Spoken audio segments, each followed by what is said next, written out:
예레미야 29장 4절에서 11절과 로마서 10장 17절입니다.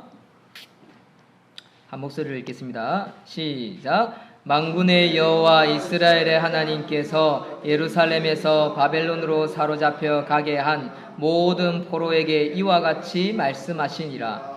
너희는 집을 짓고 거기에 살며 텃밭을 만들고 그 열매를 먹으라. 아내를 맞이하여 자녀를 낳으며 너희 아들이 아내를 맞이하며 너희 딸이 남편을 맞아 그들로 자녀를 낳게 하여 너희가 거기에서 번성하고 줄어들지 아니하게 하라. 너희는 내가 사로잡혀 가게 한 그 성읍의 평안을 구하고 그를 위하여 여호와께 기도하라.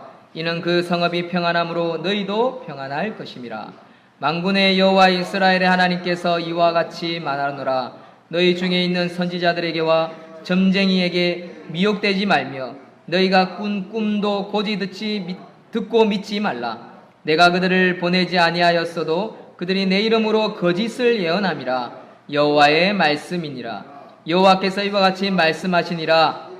바벨론에게 70년이 차면 내가 너희를 돌보고 나의 선한 말을 너희에게 성취하여 너희를 이곳으로 돌아오게 하리라.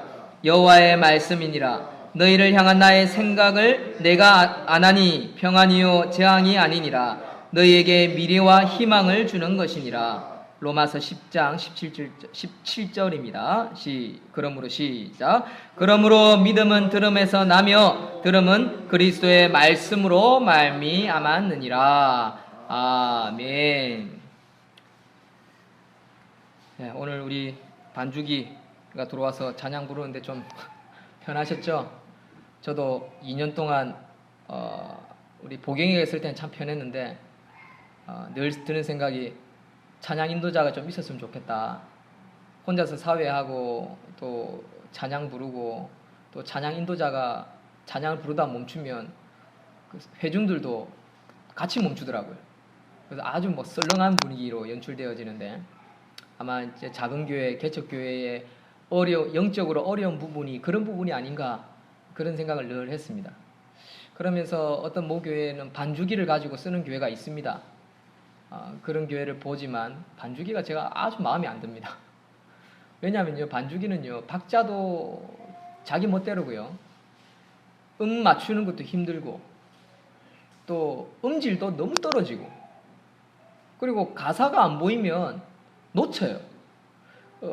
그 임마누엘 교회 지난번 우리 오셨던 문명자 목사님 교회 할머니들이 모여서 그 반주기로 찬양을 하는데 따로 불러요. 반주기로.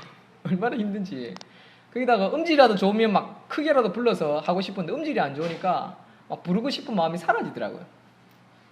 그래서 저는 늘 생각하는 게 그냥 내 육성으로 하나님께 부르는 게 더 정성껏 드려지고 또 집중이 되길래 그렇게 했더랬습니다. 또 한 가지 이유가 있다면 훈련인 것 같아요. 훈련. 우리 옛날에 60년대 70년대 조그만 쪽방에 대가족이 살 때가 있었지 않습니까? 뭐 자식들이 6명 7명 돼도 그 한 방에 살 때 얼마나 좋았습니까? 시끄럽고 힘들어도 그때가 추억이지요. 그래서 아무리 좋은 것도요, 자기한테 맞지 않는 걸 걸고 다니거나 쓰면요 오히려 거추장스럽고 보기 싫습니다. 그렇죠?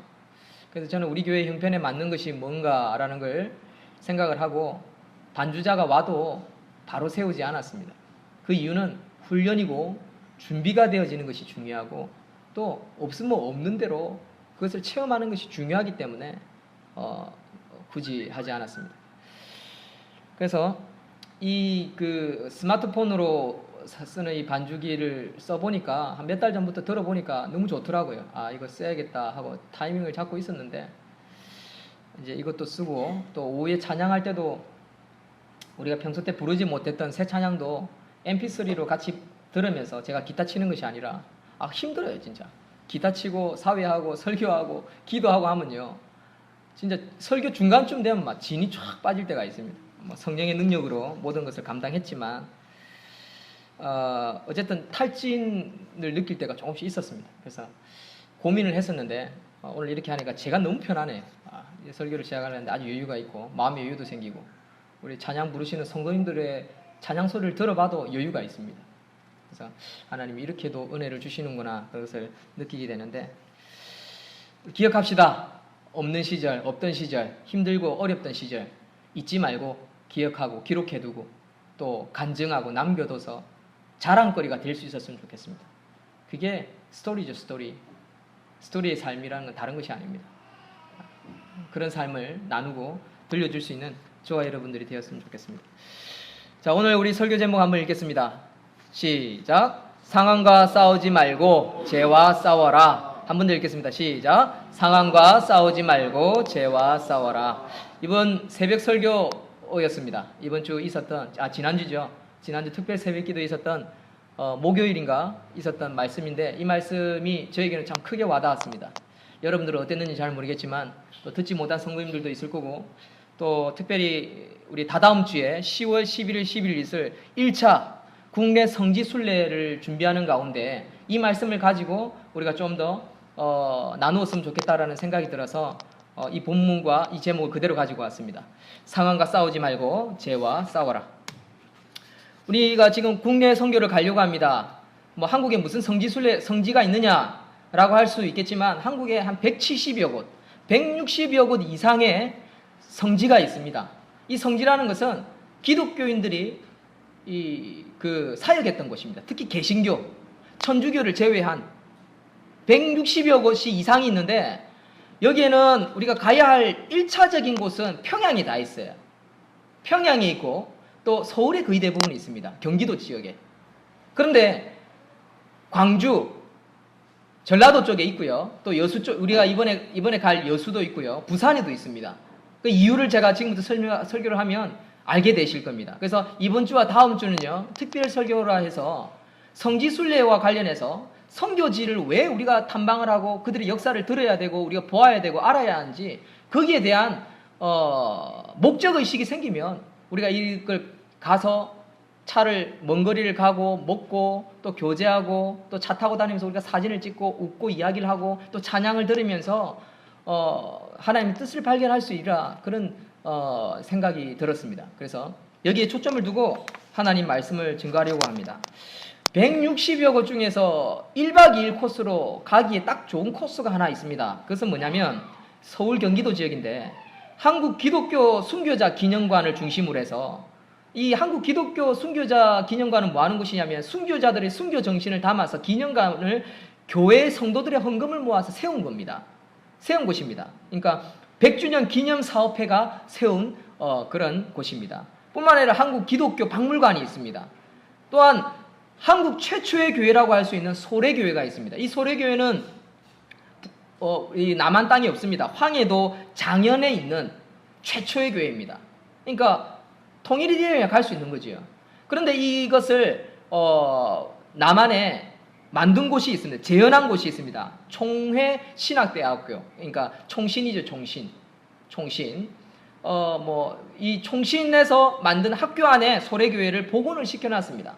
그래서 소래교회가 이렇게 생겼구나라고 좀 볼 수 있을 것입니다. 예를 들면 우리 여기에 보면 초가집 있죠. 저게 황해도 장영에 있는 그 소래교회, 한국 최초의 교회가 저렇게 생겼습니다. 이제 옆에 사진 같은 경우는 이제 부산 최초 교회, 초량교회입니다. 이 초량교회 같은 건 아주 기념적인 교회죠. 특히 6.25 때 이곳에서 모든 기독교인들이 울부짖으면서 기도했습니다. 이 나라 살려달라고. 낙동강 전선에서 수만 명이 죽어갈 때 여기서 기독교인들이 기도를 했어요. 그러니까 기도의 역사가 여기서 일어난 거예요. 인천 상륙작전이 펼쳐지고 다시 낙동강에서 치고 올라갈 수 있었던 원동력이 어디서 생긴지 아십니까? 비기독교인들 아무도 모릅니다. 기독교인만 아는 역사가 이 초량교회에 있습니다. 지금도 교회가 있습니다. 부산 최초의 교회. 그리고 밑에 있는 사진은 뭐냐면 지금 선교사님 이야기를 하려면 최초의 선교사가 누구냐, 또 어떤 선교사님이 왔냐 이런 걸 이야기해야 되는데 이제 서울에 가면 절두산이라는 곳이 있어요. 천주교에서 만든 절두산. 이 절두산은 뭐냐면 그 천주교인들을 목 잘라 죽인 곳입니다. 이 절두산을 중심으로 양화진 선교사 무덤이 있습니다. 외국인 선교사님들 죽어서 묻어있는 무덤들. 근데 거기에 보면 우리가 알고 있는 유명한 선교사님들이 있습니다. 여기 보면 한국 최초로 다녀간 꾸출라프, 이분은 뭐 거기 선교지에 묻어 있지는 않습니다. 뭐 알렌 선교사, 언더우드 선교사, 아펜셀라 젤라라고 하는데 아펜셀라 선교사님들, 이런 선교사님들이 서울, 인천으로 먼저 들어왔다 이렇게 생각하고 있다. 그렇지 않습니다. 부산을 경유해서 부산에서 배를 타고 인천으로 들어갔다. 그게 역사적으로 남아 있습니다. 그게 이제 우리가 이번에 성지순례 가면서 볼 장소가 여기입니다. 부산에. 이게 이제 광화문 거리 쪽에 있습니다. 그래서 이것을 보고 이제 우리가 이렇게 순교한 순교자의 삶이 어떤 것인지를 좀 체험할 수 있는 곳을 한 군데 정도 가려고 합니다. 어린아이도 있고 우리 어르신들도 계시기 때문에 뭐 힘든 2박 3일보다는 1박 2일 차를 타고 가을바람 쐰다 생각하시고 맛있는 걸 먹고 뭐 이렇게 즐거운 그런 여행이 되었으면 좋겠다. 쉽게 말해서 우리 성도님들의 교제입니다. 그래서 지난번에는 우리가 소풍을 갔었는데 이제 이번에는 이제 조금 바꾸어서 1차 성지순례, 뭐 2차 국내 성지순례, 1차 세계 성지순례 우리가 좀 다녀왔으면 좋겠습니다. 뭐 작지만 우리 교회가 충분히 할 수 있습니다. 이 가정들이 보세요. 저희 가정, 그리고 우리 어르신 가정, 우리 서집사님 가정, 박집사님 가정, 그리고 우리 청년들도 있고 이렇게 우리 문예나 성도님, 집사님 가정, 뭐 이렇게 가정들이 이제 어느 정도 갖추어져 가지 않습니까? 이건 너무너무 중요한 겁니다. 옷을 팔아 책을 사라라는 말이 있죠. 유대인들의 아주 유명한 그 명언구지요. 옷을 팔아서 책을 사라. 그만큼 책이 소중하다는 거죠. 근데 저는 여기에서 하나 더 붙이고 싶습니다. 책을 팔아서 여행을 가라라고 말하고 싶습니다. 이것은 누가 한 말인지 모르겠습니다만 그는 제가 썼습니다. 왜냐하면요. 백문이 불여일견이라고요. 100번 책을 읽는 것보다도 또는 듣는 것보다도요. 한 번 가는 게 더 중요합니다. 이 체험이 너무 중요하다는 거죠. 그래서 우리가 이런 체험들을 좀 했으면 좋겠다라는 생각에 이런 생각을 합니다. 그리고 이제 경기도 쪽에 또 우리가 꼭 돌아봐야 하는 교회가 하나 있습니다. 이 제암교회라는 곳입니다. 매봉교회, 제암교회 두 곳입니다. 제암교회는요. 제암리 마을에 생겨난 조그만한 교회인데요. 3.1 운동 당시에 이 제암리 교회에 사람들을 다 모읍니다. 일본인들이. 그리고 못질을 해서 가둡니다. 그리고 불태워 죽입니다. 순교하죠. 그런 곳을 우리가 한 번쯤 가야 됩니다. 그리고 거기 32채의 초가집이 있었는데 30채를 다 불을 태워버렸습니다. 일본인들이. 거기가 기독교 마을이거든요. 우리가 그런 곳에 가서 왜 이놈들이 이렇게 순교하고 왜 이놈들이 끝까지 말씀을 지키고 교회를 지키려고 했는지 우리는 보아야 합니다. 그리고 유관순 생가인 매봉교회. 여기 가면요. 우리가 맛있는 먹을 것이 있어요. 돼지국밥 중에 병천순대라고 있습니다. 제가 먹어본 순대국밥 중에서 제일 맛있습니다. 제가 까다롭고 또 위도 약하고 하여튼 편식도 심한데요. 처음 먹어보는 이 병천순대를 너무 맛있게 먹어가지고요. 천안에만 갔다 하면 여기 꼭 들러서 우리 집사람하고 우리 애들하고 병천순대를 먹고 이렇게 하는데 어쨌든 이런 곳을 가야 되는데 이런 곳은 이제 2차 국내 성지 순교할 때 우리가 갔으면 좋겠고요. 일단은 이번에는 부산, 경남 쪽 경남에는 별로 그렇게 가볼 곳이 많지 않고 또 의미를 깊이 담겨둘 만한 곳이 없어서 일단 여수까지 다녀오려고 합니다. 그래서 우리가 여수에 가서 또 선교하신 분들, 순교하신 분들 그런 삶들을 우리가 좀 볼 수 있는 그런 계기를 가지려고 합니다. 그 이야기는 오늘 오후와 다음 주 시간을 가져서 우리가 가는 여행 목적지에 대해서 좀 나누려고 합니다. 오늘은 좀 목적과 의의를 좀 살펴볼 수 있는 그런 시간들을 좀 가졌으면 좋겠습니다. 자, 우리 화면 한번 보십시오. 화면을 보면 토마스 선교사입니다. 이 토마스 선교사는 우리나라 최초의 순교자입니다. 우리나라 최초의 선교사가 누구냐? 아까 우리 보았던 잠시 다녀갔던 이름이 꾸출라프 선교사, 의사죠. 그리고 또 알렌 선교사도 의사입니다. 의사로서 한국을 개척한 선교사. 이분도 부산을 다녀갔습니다. 그리고 장로교회를 개척한 언더우드 선교사. 유명한 선교사죠. 여러분 아시는 분들은 잘 아실 겁니다. 아펜젤라 선교사. 감리교회를 개척한 분이고 장로교회, 우리 교단을 중심으로 세운 사람은 언더우드입니다. 여러분들이 다 부산을 제일 먼저 거쳐서 갔어요. 일본을 경유해서 부산을 거쳐서 서울로 갔습니다. 그리고 이화여대를 설립한 스클랜톤 부인, 뭐 연세대도 기독교 재단이죠. 그리고 평양 신학교를 설립한 사람은 마포 삼열 선교사, 이 외국인입니다. 한국 이름을 땄어요. 그리고 자녀들이 전부 다 한국인으로 다 개화했습니다. 한국에서 교회를 짓고 있었습니다. 그런데 우리 교단은 아닙니다만은 이제 아마 총신 측이나 아마 장신 측인 것 같은데 어쨌든 장로교단입니다. 우리가 이 정도는 아셔야 되는데 아마 처음 들어보는 분들은 조금 생소하실 수도 있습니다. 그래서 제가 어떻게 좀 쉽게 여러분들에게 이 선교사님들의 사역에 대해서 좀 쉽게 제가 접근할 수 있을까 생각할 때 이 최초의 순교자 토마스를 좀 소개를 하면 여러분들이 그렇구나. 그리고 또 왜 저분들이 저렇게 살다가 갔지? 왜 한국에 왔지? 왜 선교하러 가는 거지? 이런 질문이 생길 것입니다. 그 질문에 대한 해답은 앞으로 설교와 여행을 갔다 오면 체험하게 될 것입니다. 느끼게 될 것입니다. 이 말이 필요 없습니다. 제가 아무리 뭐 좋은 목소리와 뭐 좋은 스토리와 좋은 이야기로 할지라도 그것이 다 남겨지지는 않습니다. 오늘은 한 부분이 우리 토마스 선교사님에 대해서 좀 이야기하려고 합니다. 이 영국 선교사입니다. 27세에 죽습니다. 한국에서. 그것도 평양으로 들어가다가 대동강에서 죽습니다.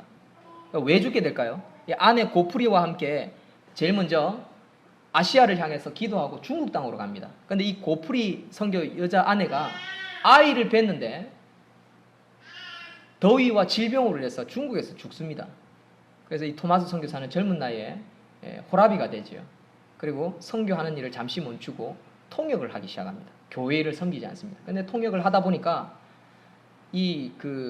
통역하는 가운데 조선인을 만나요. 그래서 조선 땅이라는 곳이 있구나 하면서 이 조선 땅을 향해서 다시 불일는 마음이 생깁니다. 그리고 기도하지요. 그리고 조선 땅에 복음을 전해야겠다 해서 조선말로 된 성경을 씁니다. 그리고 100년도에 들어옵니다. 혼자서 배를 타고 중국 배를 타죠. 그리고 200여 권의 성경을 뿌립니다. 이곳에. 그리고 한국에서 선교를 해야겠다는 결심을 가집니다. 그러면서 이 당시 제너럴 셔먼호라는 배가 있었는데 한국으로 이렇게 상인을 하는 상인배입니다. 이 배를 타고 들어옵니다. 어떤 학자에 의하면 이 제너럴 셔먼호가 한강으로 들어올 예정이었다. 이렇게 말을 하는 사람도 있습니다. 그래서 지도를 잘못 보고 대동강으로 들어갔다. 평양 땅으로 들어갔다. 이런 말도 있기도 한데 정확한 유래는 잘 모르겠습니다. 어쨌든 중요한 것은 대동강으로 들어갑니다. 이 배가. 그런데 이 당시에 세국 정치가 있었죠. 외국 양놈들을 싫어했습니다. 그래서 평양지사가 전투를 하면서 이들을 막았습니다. 활을 쏘고 가까이 못 오도록. 그래서 이제는 이 사람들이 이 평양지사가 이 제너럴 셔먼을 불태워 주기 위해서 어떻게 하냐면 강이 위에서 밑으로 흐르지 않습니까? 제너럴 셔먼호가 바다에서 이렇게 들어오니까 이 조그마한 돛담배에 짚을 실어가지고 집 위에다 불을 지릅니다. 이 조그마한 돛담배가 밑으로 내려오고 셔먼호는 계속 올라오고 그리고 활을 쏘고 불활사를 쏘면서 결국 이런 것들이 부딪히면서 제너럴 셔먼호에 불이 붙어버립니다. 그리고 사람들은 물에 뛰어내리기 시작합니다. 그리고 어떤 사람은 살기 위해서 보물을 들고 내리고 총을 들고 내리기도 하고 그리고 뭐 여러 가지 옷과 또 비단과 이런 것들 들고 내리면서 우리나라 군인들에게 살기 위해서 막 뇌물을 바치면서 살지만 결국 그 자리에서 전부 다 참수형 시킵니다. 내리자마자. 그런데 이 토마스 27세 선교사님은 수영을 하면서 들고 내린 것이 딱 한 가지가 있습니다. 한 종류가 있습니다. 근데 3개를 가지고 내립니다. 그게 뭐냐면 성경입니다. 성경.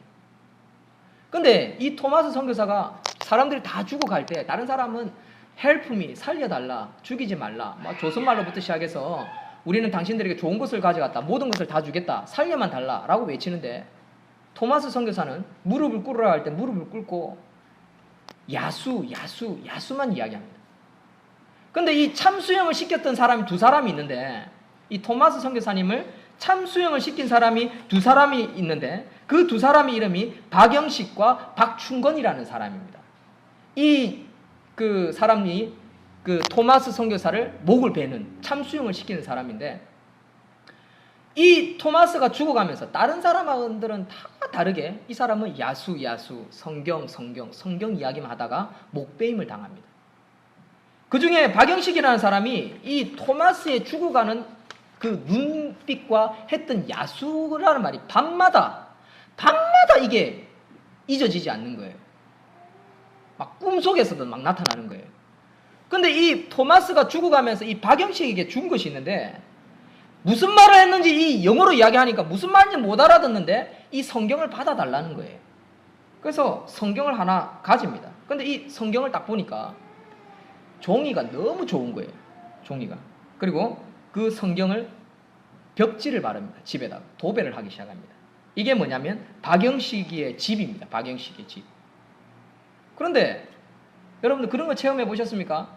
학교 다닐 때 저는 체험을 해봤는데, 학교에 저는 키가 작아서 맨 앞자리에 앉거든요. 그래서 선생님 막 수학, 영어, 뭐 국어 막 가르치는데, 어느 날 점심 먹고 딱 앞을 쳐다보고 있으면요, 내가 맨 앞자리에 앉아 있어서 그런지는 몰라도 앞을 뚝 쳐다보고 있으면 선생님이 여기 한 3m 정도 여기 기둥 앞에까지 정도 떨어져 있어야 되는데, 선생님이 칠판이 내 눈앞에 딱 와 있어요. 무슨 마치 아이매직과 같은 그런 거 체험해 보셨습니까?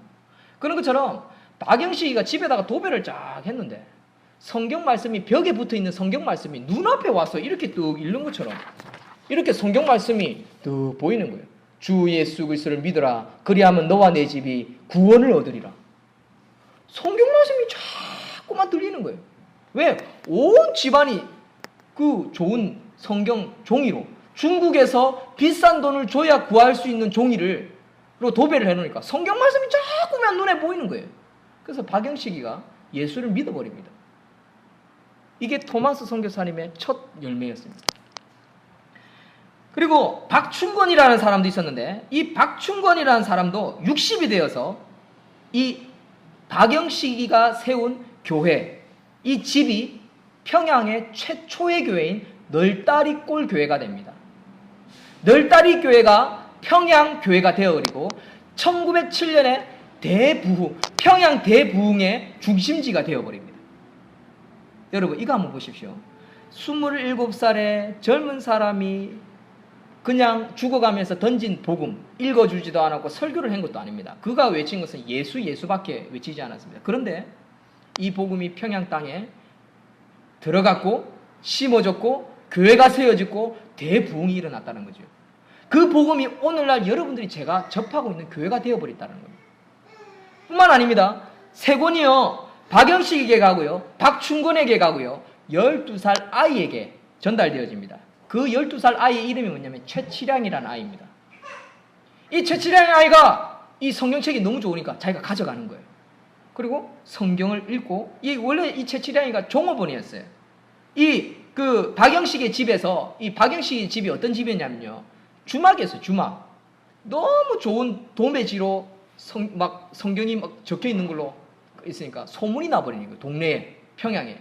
저 주막집에는 아주 좋은 도배지로 깨끗한 집이 있고, 거기에는 이상하게 알 수 없는 글들이 쓰여 있는 글이 있다라는 이런 소문이 퍼지면서 막 퍼지기 시작해버렸어요.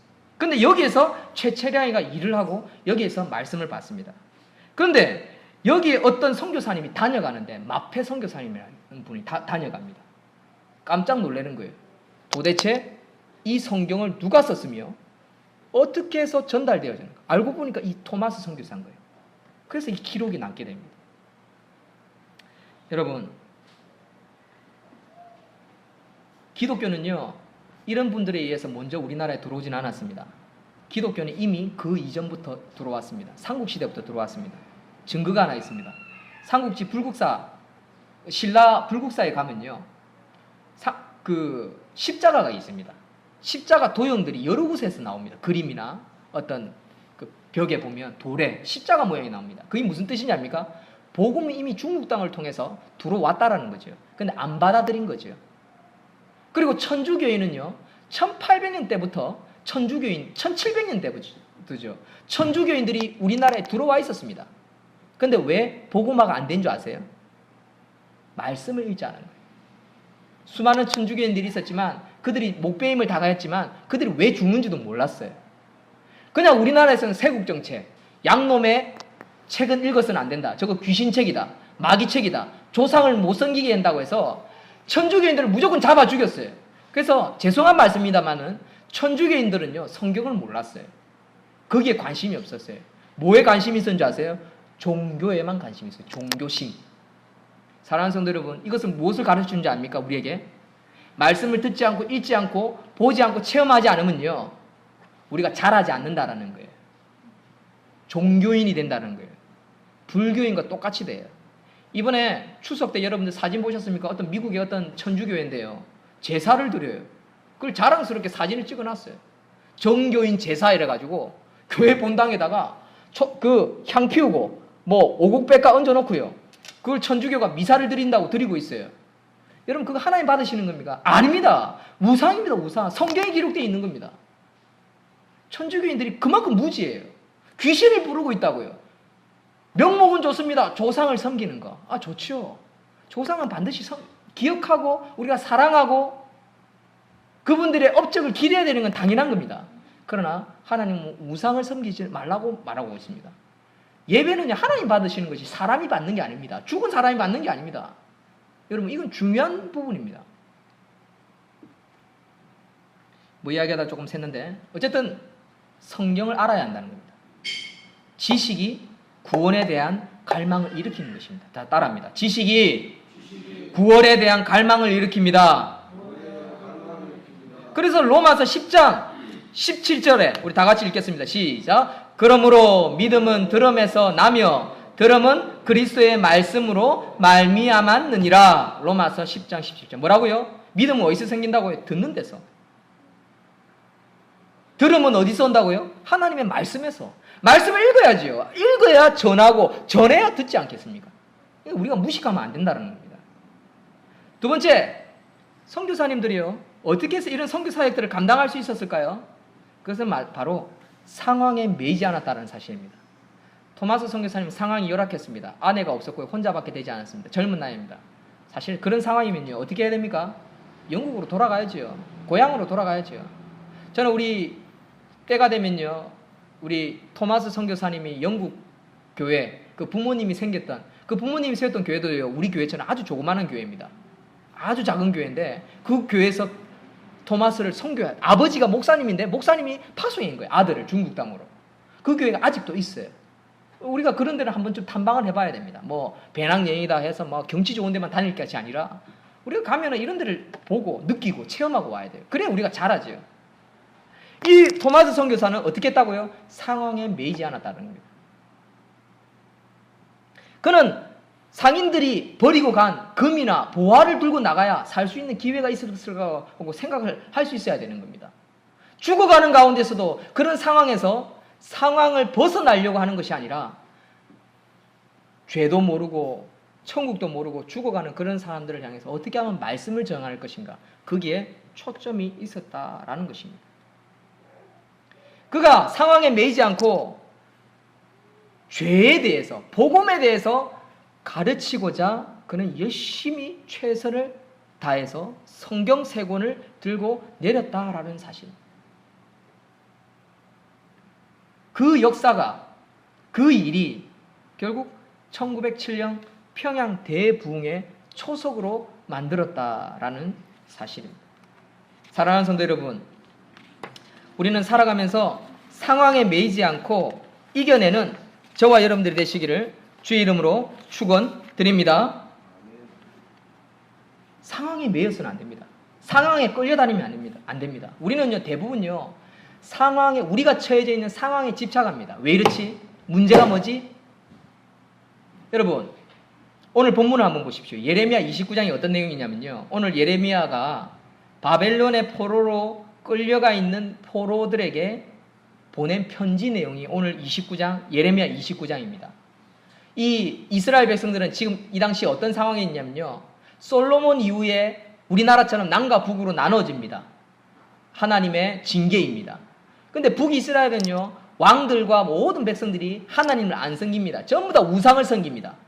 남유다는요, 어떤 왕은 하나님을 섬겼다가 어떤 왕은 하나님을 섬기지 않았다가 왔다리 갔다리 하는 왕들이 많습니다. 근데 이 후손 왕들은요, 남유다는요, 다윗의 후손입니다. 북이스라엘은 결국 하나님의 백성이 아닌 왕이 통치하여서 멸망당합니다. 사라져버립니다. 아마 우리나라 북한도 꼭 그렇게 될 겁니다. 그건 하나님 뜻하심이죠. 그렇게 되게 되어 있습니다. 그게 역사입니다. 근데 남유다는요, 하나님이 다윗과 세운 언약으로 말미암아 살려줍니다. 그 대신 바벨론으로 포로를 보냅니다. 70년 동안. 그런데 마지막 왕 때에 사람들이 뭐라고 하냐면 싸워서 우리가 포로로 끌려가서는 안 된다. 싸워야 된다라고 합니다. 거짓 선지자들이 많았습니다. 아니다. 싸워야 한다. 싸워야 한다.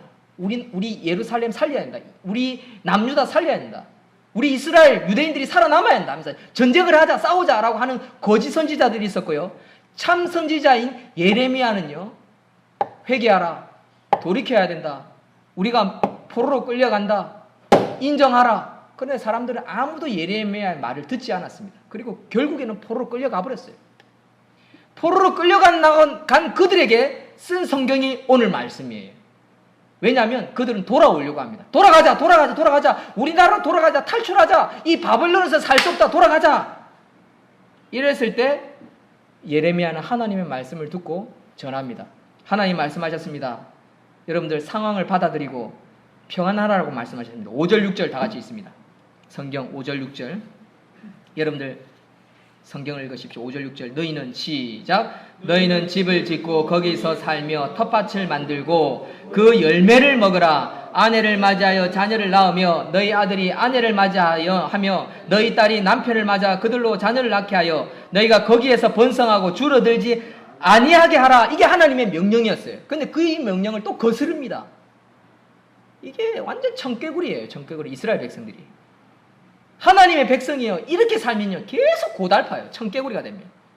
그런데 예레미야는 하나님의 말씀을 전합니다. 상황을 받아들이고 인정하고 여기에 거주하라라고 이야기합니다. 두 번째는 성결을 지키고 죄에 대해서 회개하고 하나님의 말씀에 순종하라라고 이야기합니다. 그리하면 하나님께서 마지막에 상황을 여시고 70년 후에는 과거보다 더 나은 미래를 회복시켜 주시겠다라고 약속하십니다. 그것이 우리가 읽은 10절 11절입니다. 다 같이 읽겠습니다. 10절 11절 시작.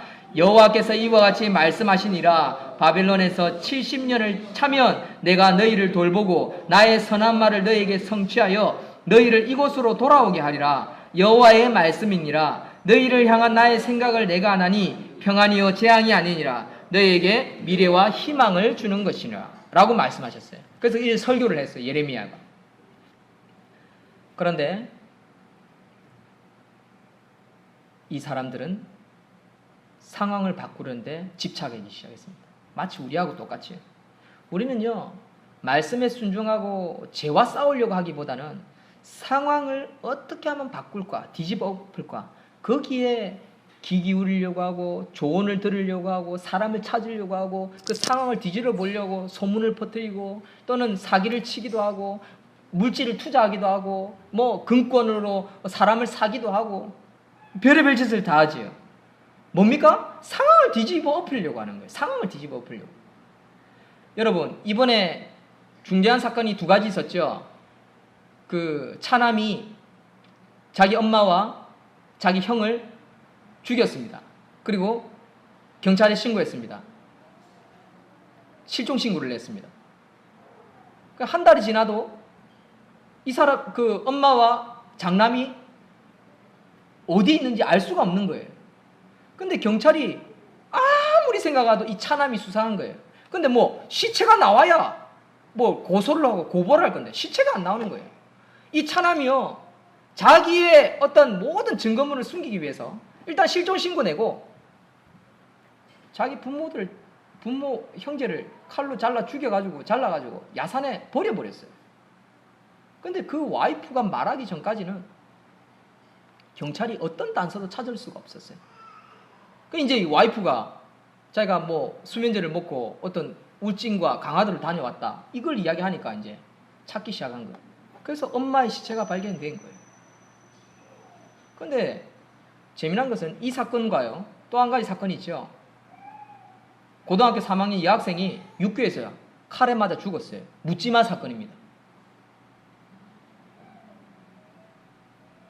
CCTV를 찾아봐도 알 수가 없어요. 그래서 결국 잡혔습니다. 42살의 남자가 잡혔습니다. 이 두 사건에 공통점이 있습니다. 뭔지 아세요? 도박 빚으로 인해서 생겨난 살인사건이었어요. 차남은요, 도박 빚으로 인해서 빚이 많이 쌓이니까 그 빚 갚으려고 엄마 보고 돈 달라니까 엄마가 돈을 안 주는 거예요. 호적 파가라. 갈등이 엄청 심했는 거예요. 그래서 자기 와이프하고 작당을 해서 계획을 짠 거예요. 카톡으로 어떻게 파묻고 어떻게 죽이고. 그리고 이 차남이 고백을 했어요. 결국에는. 자기 집사람하고 작당을 계획을 했다, 한 달 전부터. 그래가지고 근데 이 여자 와이프가요, 자살해 죽어버렸어요. 뭐라고 유서를 쓰고 자살해 죽었습니까? 나는 가담하지 않았다. 그리고 자기 집 문 앞에서 목 달아 죽어버렸어요. 그러니까 그 딸의 부모들이 집에 와가지고 난리가 났습니다. 경찰이 강압 수사했다. 48시간 동안 내 딸을 취재했다. 어떻게 이럴 수 있느냐? 내 딸은 결백하다. 이렇게 하는 거예요. 누가 말이 맞을까요? 검찰이 거짓말했을까요? 아니면 죽어가는 여자가 자살해 죽으면서도까지 유서를 쓰면서 거짓말했을까요? 여러분, 우리는 알 수 없습니다. 근데 분명한 것은 우리가 깨달을 수 있는 진리가 있어요.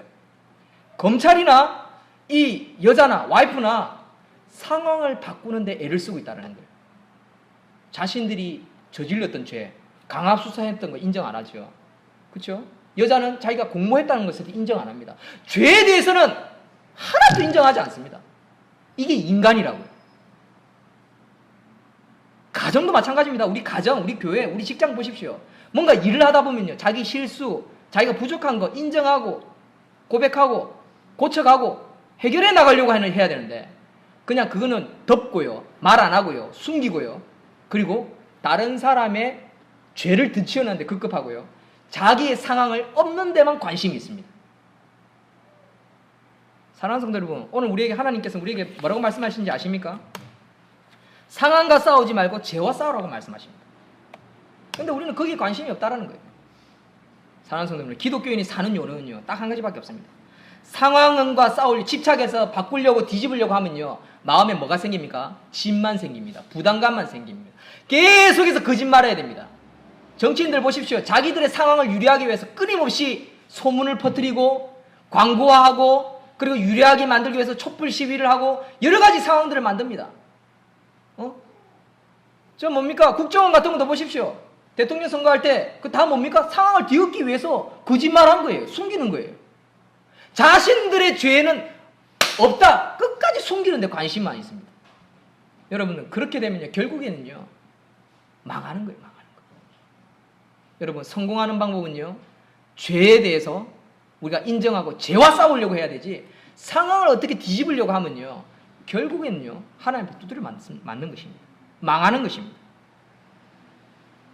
사랑하는 성도 여러분, 오늘 말씀을 기억합시다. 상황에 집착해서 싸우지 말고요, 우리 자신의 죄와 싸우고요, 순결해지기를 애를 써고요, 순결해지기 위해서 기도하고요, 순결해지기 위해서 말씀을 읽고요, 순결해지기 위해서 예배드리고요, 순결해지기 위해서 찬양하고요, 순결해지기 위해서 간증하고 나누고 섬길 수 있는 저와 여러분들 되시기를 주의 이름으로 축원드립니다. 기도하겠습니다. 하나님 아버지, 오늘 귀한 말씀 주셨습니다. 귀한 말씀을 붙들고 살아가기를 소망합니다. 하나님, 상황에 집착하여서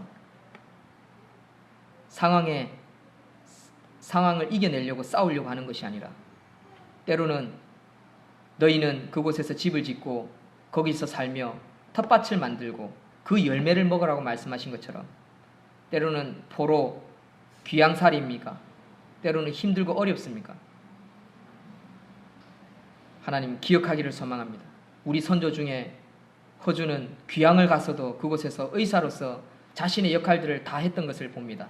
그리고 그곳에서 동의보감을 쓴 그런 이력도 있습니다. 얼마나 아름답습니까? 우리 그리스도인이 어떻게 살아야 합니까?